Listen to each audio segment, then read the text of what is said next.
Nobody likes to use the word evil anymore. But after the journey I've been on this past year, I don't know what else to call it. My name is James H. White. I'm a human rights activist. I'm also a singer-songwriter and a recovered alcoholic. It all started in February 2021 with a simple call. Hey! Keith. Hey, what's happening, James? You're looking good, man. Okay, well, you're sitting there, you got your white sweater on. There you go. Keith, an old friend of mine, was helping me set up a meeting for a song I was working on. A song about the upcoming 2022 Beijing Olympics in China. His name is Kim Eng, but his wife was in China and she had to escape out of China, and she was the word persecution doesn't really, have any meaning for me anymore. She was tortured, and her family had to escape out of there and ultimately make their way to the U.S. 2 weeks later, I was heading to Washington, D.C. to meet with the family. I brought a small film crew with me to help capture their story. A story representing what I feel must be among the biggest cover-ups in modern history. My plan was just to write a song and help raise awareness, but little did I know how far the encounter would actually take me.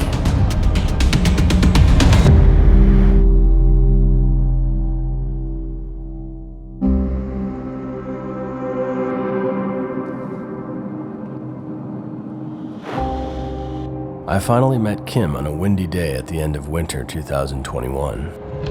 A decade earlier, Kim had married Chun-mei, the oldest of the 3 sisters I was about to meet.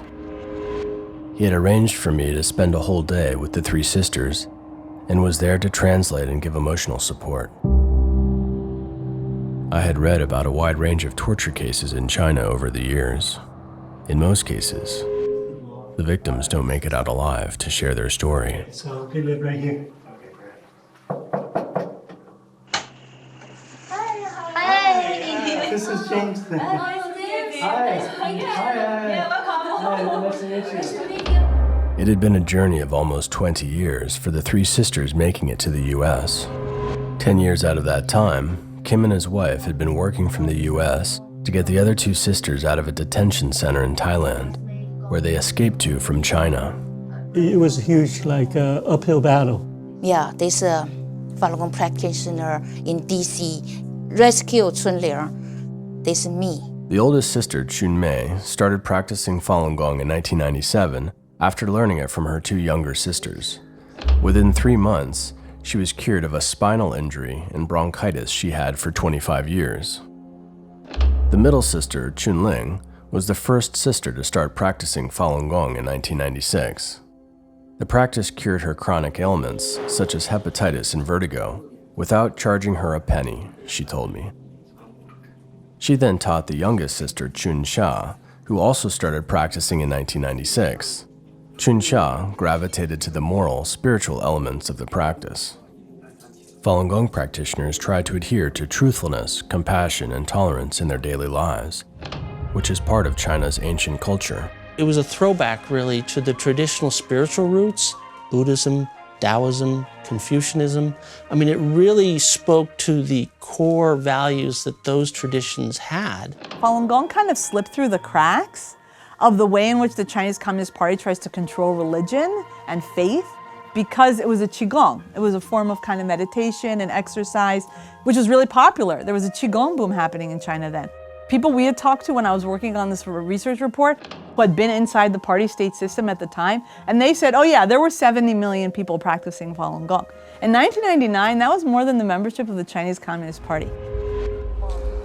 I first came across Falun Gong in Washington, D.C. when I met Keith, the guy who put me in touch with the 3 sisters. The year was 2000. I was neck deep in drug and alcohol addiction. Keith taught me Falun Gong. I got sober. I returned to college and graduated on the dean's list. Like the 3 sisters, Falun Gong changed my life. One of the tragic parts about this is even the government, back in '98 was saying one of the reasons we really like Falun Gong is the health benefits. I mean, they openly talked about that, the highest levels of the government. In terms of why they changed their mind, this is sort of a tragic story. Once the persecution began, the oldest sister, Chunmei, went to Tiananmen Square to peacefully protest 4 times. She was arrested twice, once for 45 days and the second time for 1 year. She was tortured and forced to do slave labor 19 hours a day. The middle sister, Chunling, went to peacefully protest several times in Beijing and Dalian City. She was arrested 5 times. She was also tortured and forced to do slave labor. The youngest sister, Chunxia, also went to Tiananmen Square to peacefully protest. She was arrested once, forced to do slave labor, and had money extorted from her. At the same time, human rights lawyers and judges trying to help Falun Gong practitioners were targeted across China. In democracies, you'll have access to a lawyer. They have to read you your rights. They're going to make sure they have access to your family. You should be protected from torture, right? Your case is going to go through the system. You're going to be able to hire your own defense lawyer who can defend you in court.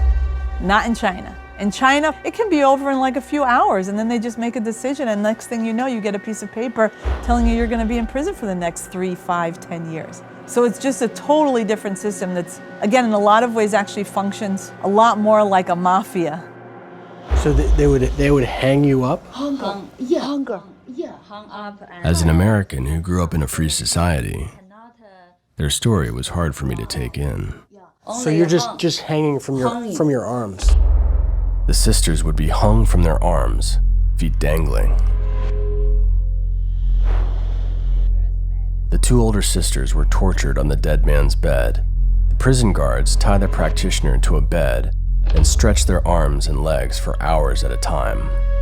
The practitioner often struggles to walk or even stand afterwards.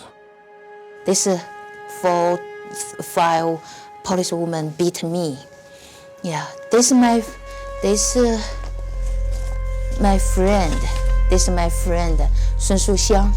She was persecuted, died in China.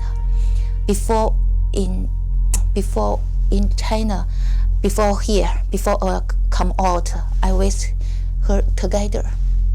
If I don't come out, maybe I same.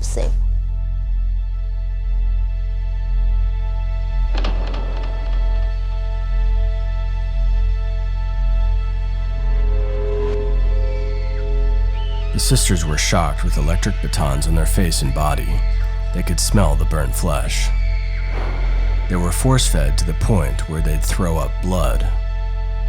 The middle sister was forced to sit on a hard Chinese stool for a week straight in the harsh winter until her bottom turned black. To break the spirit of Falun Gong practitioners in order to, quote, transform them, the prison guards used every type of torture they could think of. So the 18 female practitioners were put inside the cells with the men. Where were they put? The female practitioners were put where? Put the men prison. Oh, in the male prison. Men prison. And they were assaulted.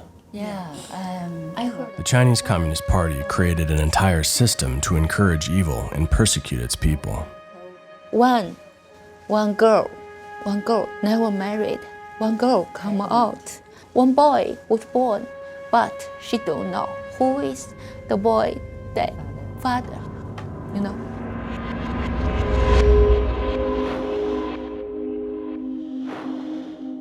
The oldest sister, Chunmei, and the middle sister, Chunling, also underwent medical tests that made no sense to them at the time, considering how badly they were tortured.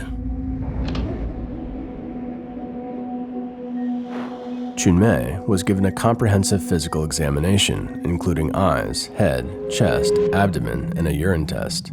3 tubes of blood were drawn from her. Chunling was also given a full-body examination and had a large tube of blood drawn. Typically, for normal health checks, only a few milliliters of blood are taken.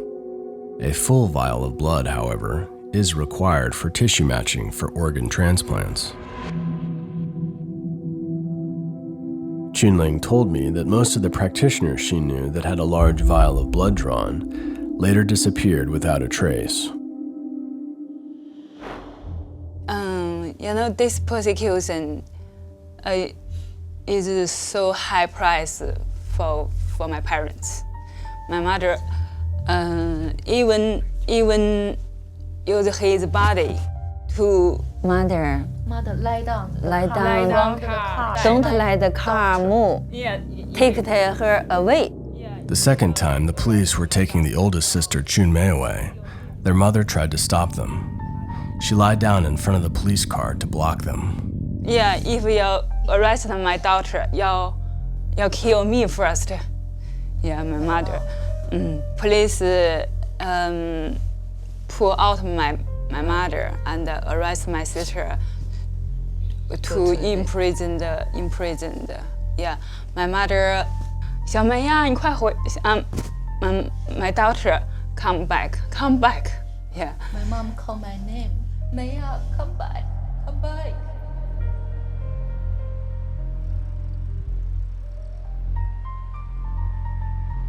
I didn't start writing music because I wanted to be a musician or a songwriter. I started writing music because I had stories to tell. Mainly painful ones.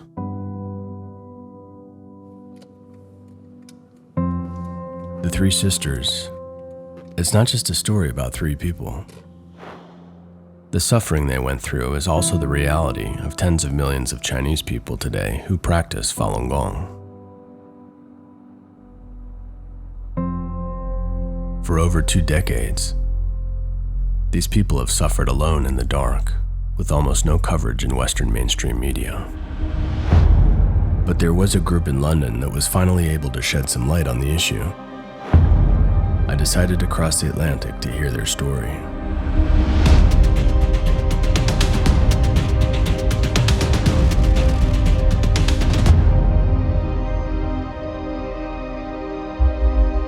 I knew absolutely nothing about it. And it's one of the remarkable features of recent period of time that forced organ harvesting attracted very little public attention, despite the fact that outside many embassies of the People's Republic of China around the world, Falun Gong practitioners were demonstrating and handing out leaflets. I managed to miss whatever it was they were handing out. My shortcoming, not theirs, but it's a shortcoming shared by many people. I knew nothing. When I first heard about it, I was, of course, extremely shocked. How could you not be? They are really to be commended for their willingness over all those years to be doubted and nevertheless to stick with what they believed. But it wasn't their belief we worked on, it was the hard evidence. Sir Geoffrey Nice, QC, a barrister and former judge, was the chair of the China Tribunal, a people's tribunal. These tribunals are typically initiated by citizens to investigate grave crimes committed during events of mass suffering. Previously, Sir Geoffrey Nice led the prosecution of Slobodan Milosevic at the International Criminal Tribunal for the former Yugoslavia. Would you be in a position, Mr. Sabi, to give us a list, maybe not comprehensive, but a list of all those who've been invited to contribute to these proceedings and who may have declined to do so? Yes, sir. On behalf of the tribunal, we have sent invitations primarily to the Embassy of the People's Republic of China in London, with reminders and many requests for their engagement with this tribunal and making a statement. No answer had been received. The China Tribunal was asked to consider the evidence regarding forced organ harvesting of Falun Gong practitioners and other prisoners of conscience in China, and to determine whether international crimes have been and continue to be committed. At that time, I was in a terrible pain. My head was like as if it's going to blow up. I was screaming. I was screaming. I was electrocuted for about 20 to 30 minutes. Then I was taken back to my cell. The judgment has not been unpicked or deconstructed by anyone. Not only because all the reasoning is there, but all the evidence is there. You can see all the witnesses, bar just about one or two who had protective measures and weren't seen. You can see it all on video. Every document is there. Originally, when you approached the hospital, did you ask for kidney as an organ, or did you ask generally that you need an organ transplant for your friend?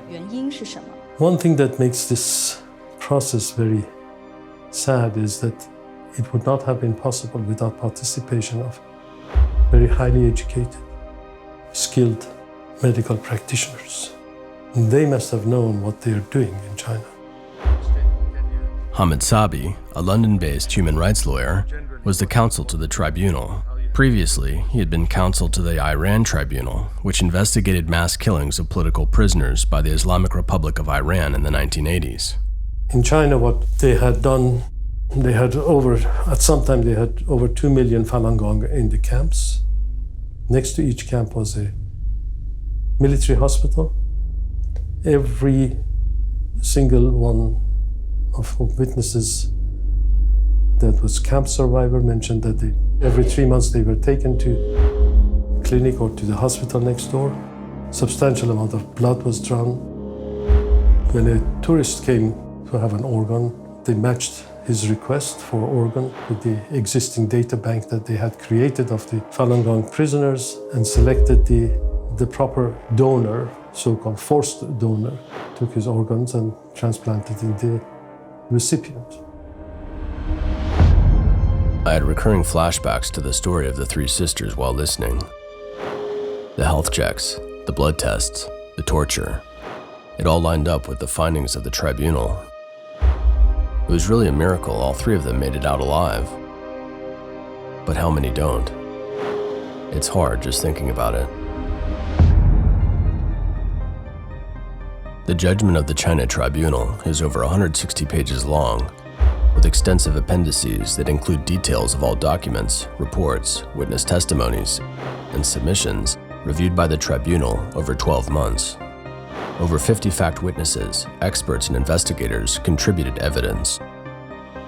And it confirms, tragically, the Falun Gong practitioners were and continue to be killed on a significant scale for their organs.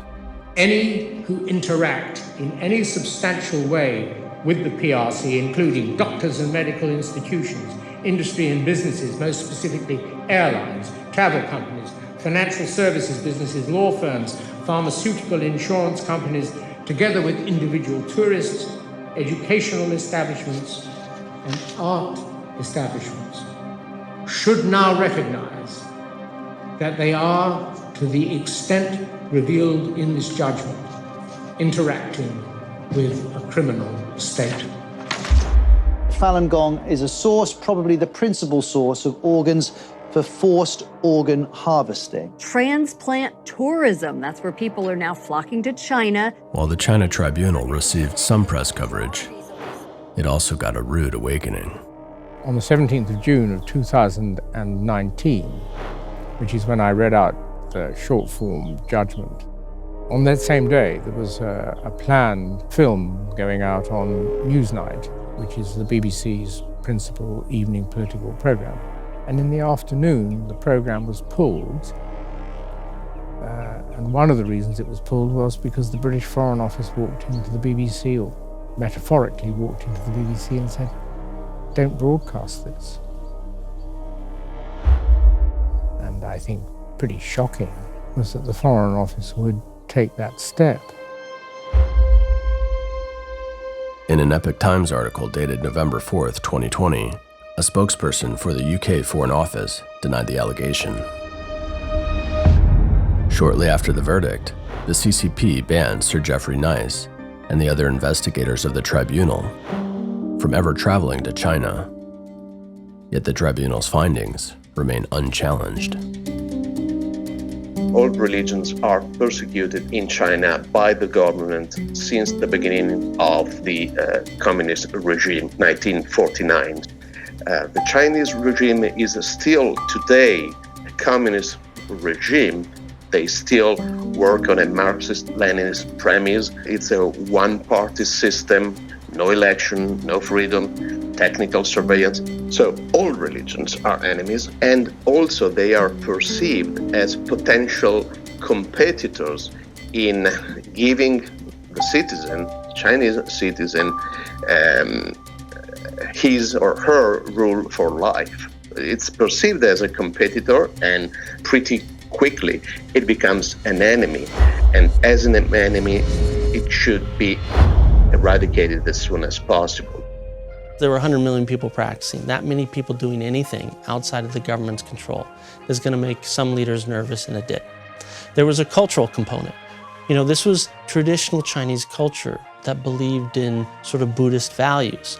That's completely opposite from communist ideology. And in fact, the communist regime had spent decades trying to root out traditional Chinese culture. So those are the sort of contributing reasons. But the driving reason was the man in charge, Jiang Zemin. This was the first leader of China who was not part of the revolution. He didn't really have, for lack of a better word, street cred among the leadership. And so he was sort of desperate to build up a legacy, to establish a power base. And just as he's about doing this, Falun Gong explodes on the scene. It's all over the country. Everybody's talking about it. It's like, oh, this great thing, Falun Gong, and it's brought back the great traditions of China, and everybody's talking about essentially stealing his thunder. And so he was the man who said, crush it. And the way the system works in China is if the head of the Communist Party says, you're now an enemy of the state, there's nothing to stop him. But even more sinister than the order itself was the system already in place to carry it out. Falun Gong was sort of very much a litmus test when Jiang Zemin first started this persecution. It said either you persecute your Falun Gong or you're out. And the priorities within the system for Communist Party official advancement is set up so that those who are able to carry out political repression, those are the ones who make their way up through the system. If somebody goes to petition in Beijing, you lose a point. If you successfully, quote, re-educate or transform, which is the word they use, a Falun Gong practitioner, you gain points.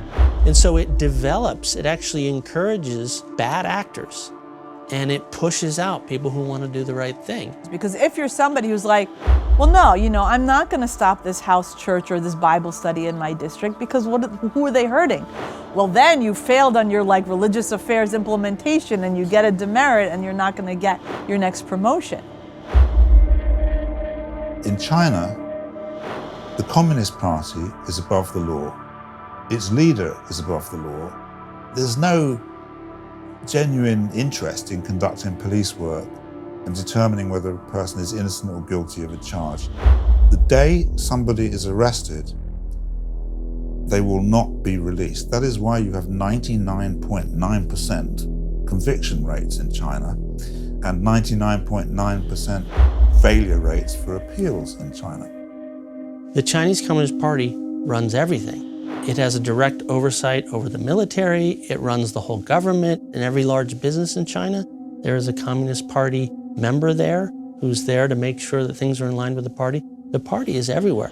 And so that when they want to push out a policy or they want to persecute a group of people, they have the ability to take that to every little corner of China.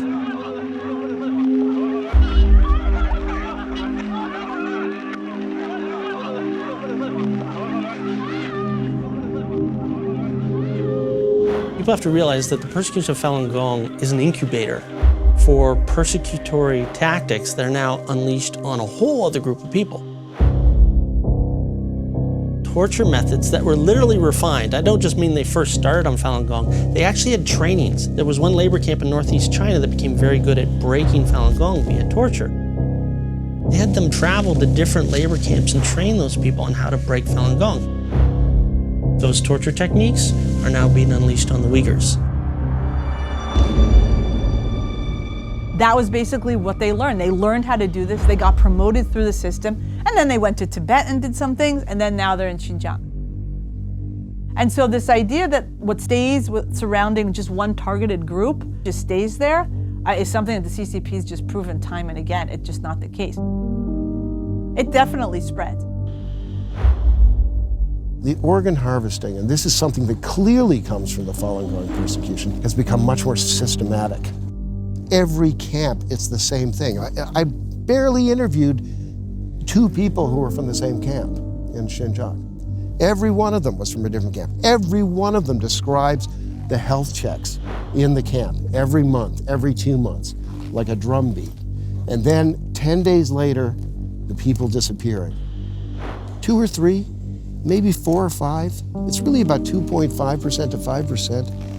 But overall, if you look at the camps, you're looking at least, almost 70 people a day, maybe 130 people a day. Something like this, something in that range. So if you look at the overall picture, it's a kind of maintenance genocide.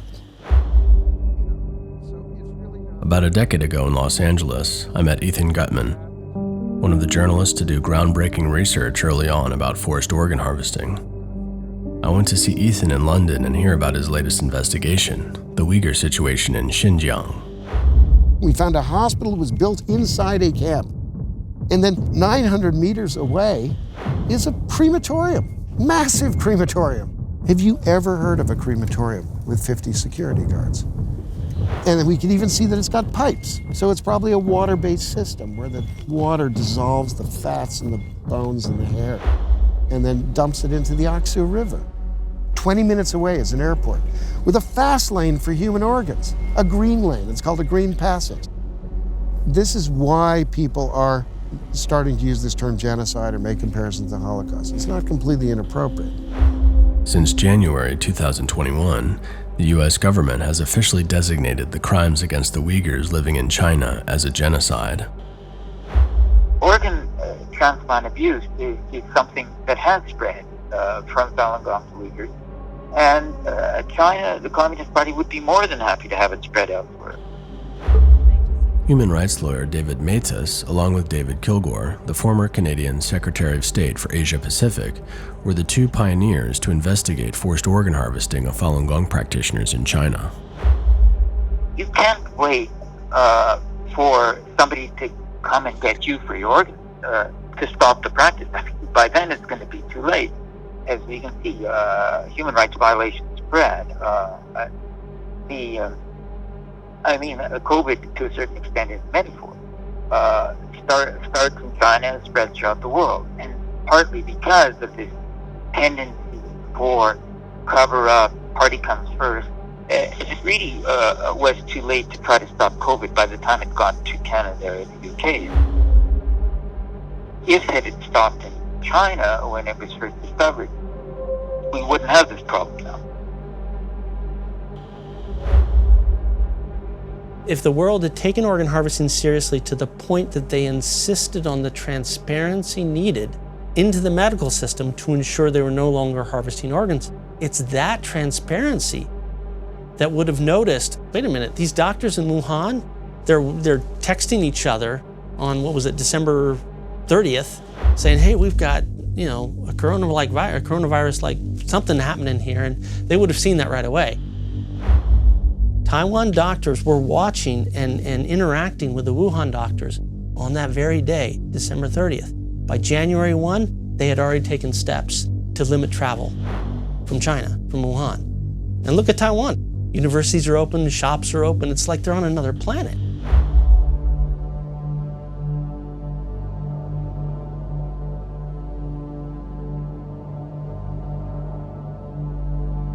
But now we're all paying the price. I was wandering around, letting it sink in, when I saw the wall. It was a COVID memorial wall.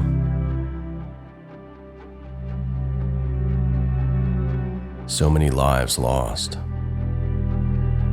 All those hearts wouldn't have had to be there. Ignoring a bad actor doing this kind of atrocities on one group is enabling that bad actor to turn around and do something to the rest of us. And that's exactly what happened. If you look at the progression of how the virus came out, what's next? Especially given what the CCP, the amount of influence they have around the world. I was thinking about Hong Kong and the changes it went through answers part of the question. To me, Hong Kong shows how the CCP feels about free and open societies, and it shows what it is prepared to do to change them. There's been widespread international condemnation of China following a parliamentary vote to impose new national security laws. A pro-democracy protester in Hong Kong was sentenced today to 9 years in prison. Police, in fact, have already detained at least 300 people since the law took effect 24 hours ago.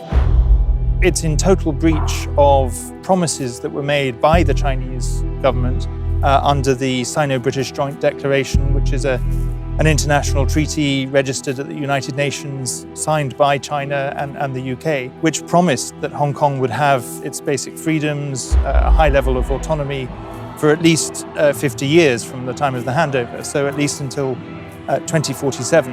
And we're less than halfway through that period, and already China has completely reneged on its promises, torn up that treaty, and I think that is very sad for Hong Kong.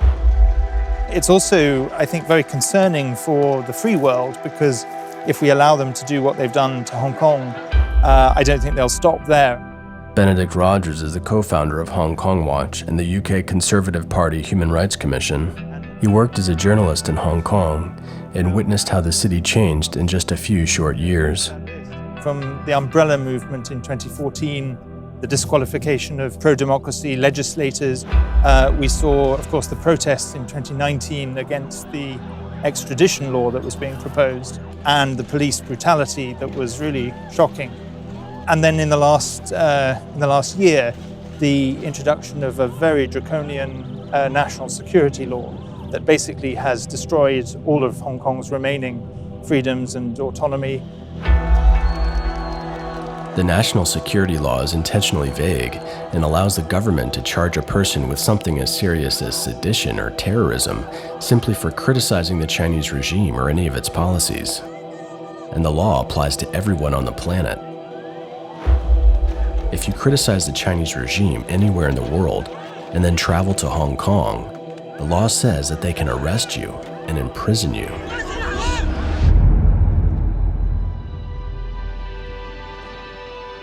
Hong Kong has fallen. It's really gone from being one of the most open, freest cities in Asia to now being an increasingly closed and repressed place. People who still speak out are taking a very big risk, and most of the leading pro-democracy voices in Hong Kong are either on trial, already in jail, or in exile. Hi, nice to meet you. Jim Wong, a young Hong Konger now living in exile in London, is one of them. 各位香港人，你哋好啊！我就係過去1年一直存喺太子站裏邊失蹤咗嘅人。Jim was among the hundreds of thousands of Hong Kongers peacefully protesting the draconian CCP measures. On August 31st, 2019, he was one of the main victims of the brutal police attack inside Prince Edward MTR station in Hong Kong. It's also known as the 831 attack, where Hong Kong police cornered 30 peaceful Hong Kong activists on the train station elevator. The police trampled, pepper sprayed, and beat them bloody. Jim was officially charged with 9 false crimes and was not allowed due process. The people in Hong Kong really do not want to live under the CCP's rule.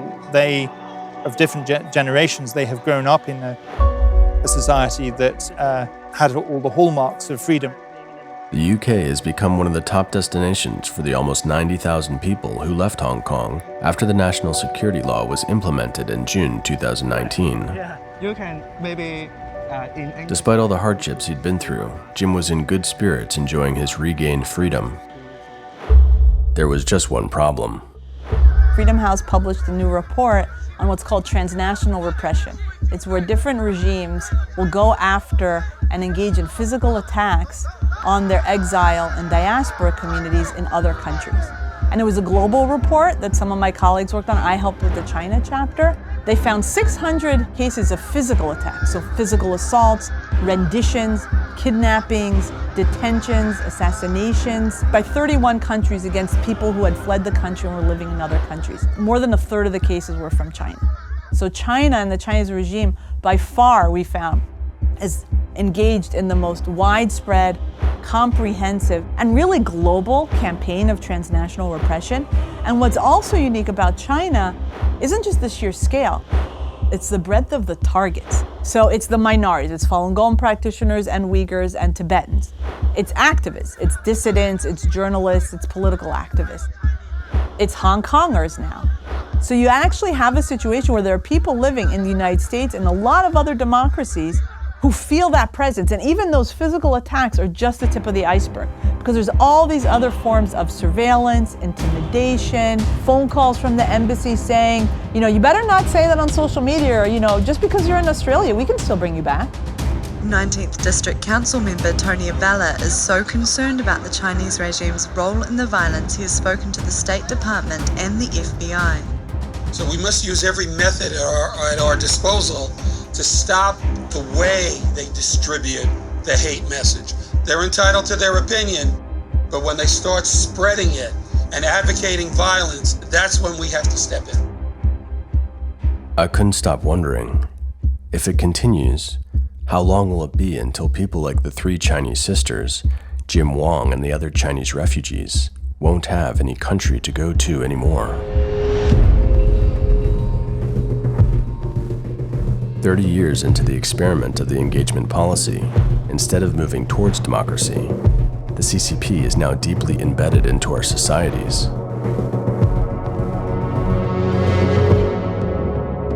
Emboldened by Western capital and innovation, it is slowly turning our own system against us. History shows any attempt to reform the CCP categorically ends up with the CCP trying to reform us.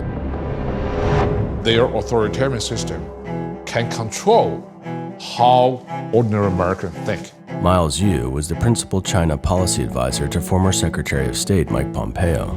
He is a senior fellow at the Hudson Institute and a professor at the U.S. Naval Academy. A sports manager for a team somewhere in Texas can be the source of a firestorm between 2 countries because of a single tweet supporting people in Hong Kong.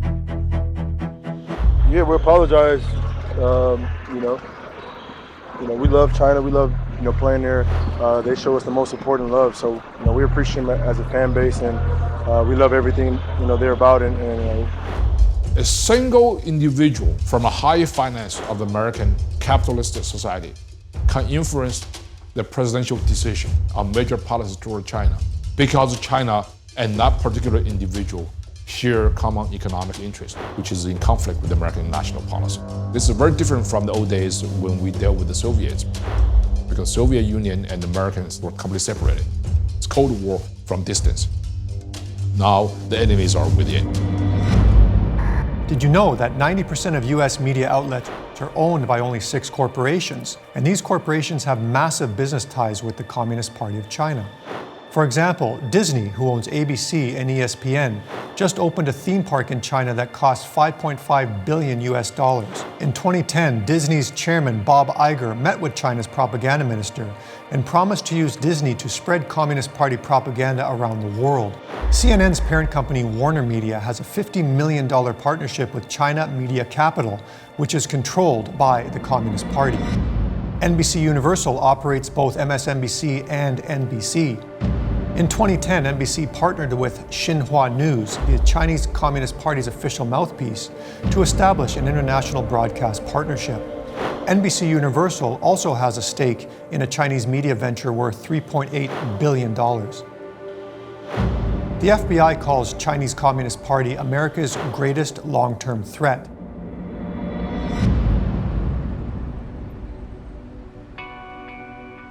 I wasn't surprised that the story of the three sisters, and millions like them, never made it into the American news headlines. The CCP has maybe the most sophisticated propaganda outfit that we've ever had to confront.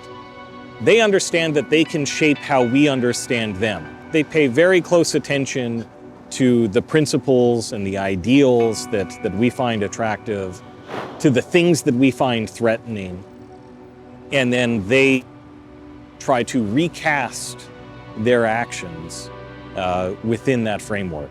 Dr. Murray Bissett is Director of Academic Programs at the Victims of Communism Memorial Foundation. We met by the Victims of Communism Memorial statue in Washington, which is dedicated to the more than 100 million victims of communism around the world. If we wanted to be even more accurate, it would be billions of people who have suffered under this ideology. And in fact, more than a billion, it's about 1.7 billion today, live under a single-party communist dictatorship. 20% of the world's population, 1 in 5. But the truth about communist implementation in history is being purged.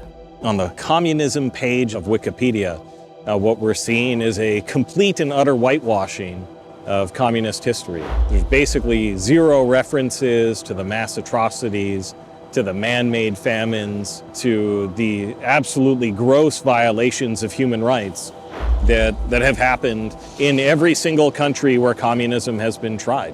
It appears to be that there's a concerted effort on the part of communists and its fellow travelers to basically erase from the public record and any mention of any of the terrible things that have happened. On the Wikipedia page of the Chinese Communist Party, it's the same thing. Little mention of all the mass suffering and death. If you look at the amount of money they've put into Harvard and Yale and all these universities, they're all over our business, our entertainment industry, Hollywood, our media. So we're not talking about, France having a lot of influence over, our different institutions here. We're talking about the Chinese Communist Party, which has a very specific track record and a very sort of nefarious, evil core in terms of what it's doing. That is what has all this influence over all of our institutions. And that's I find that very scary.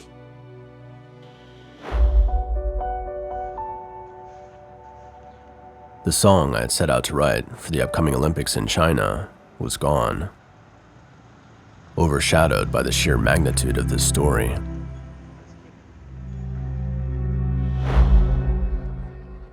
But we kept going, and that's how this film came to be. I'm honored to be at the U.S. Capitol with you, and my heart breaks for those of you who have lost family and friends and fellow practitioners.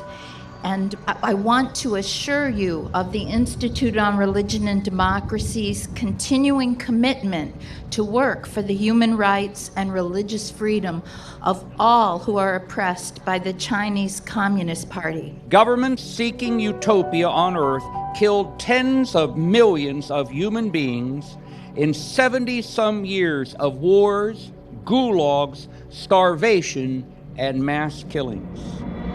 While the utopia of Adolf Hitler's 1,000-year Reich ended in military defeat and the Soviet workers' paradise ended in humiliation for Russia, the dream of centrally planned utopia lives on in China under the Chinese Communist Party.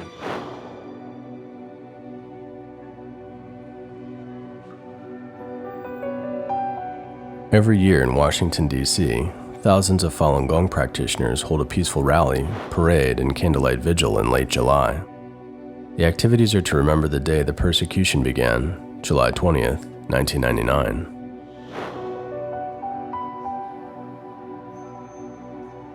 Every year I see the number tick up.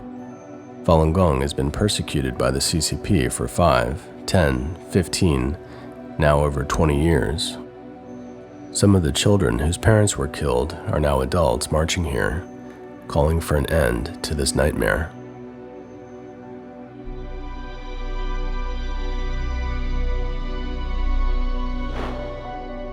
Hello, thank you. It's such an honor to be standing in solidarity once again with the Falun Gong community. This year we had the US government officially designate the Uyghur Muslim community as victims of Chinese government genocide.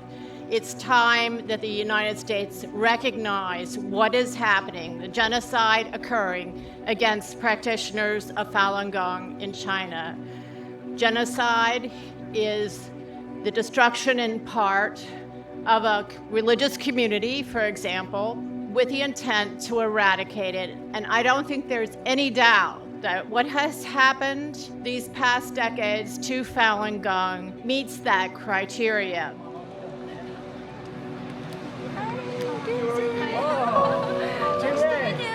It had been half a year since I met with the three sisters. Over that time, their story took on a whole new meaning for me. American people so nice, heart so good. They don't understand the truth. Today, killing, forced organ harvesting Chinese people. Maybe the future, they do that around the world. CCP stay here one minute. They around the world danger 1 minute. I hope America freedom continue, don't lost.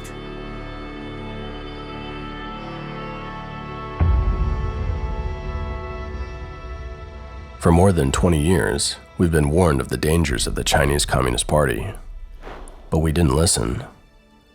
Now the threat is here at our doorstep, knocking.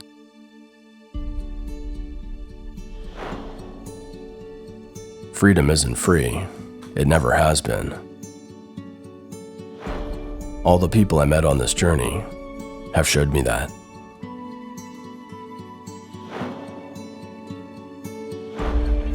I've always admired the Chinese people. They're tough, they're resilient. Their spirit is unwavering in the face of impossible odds, in the face of evil. It is from people like these three sisters that we learn, no matter how dark and ominous the CCP looms over our lives and our country, with faith and resilience, there's a way forward.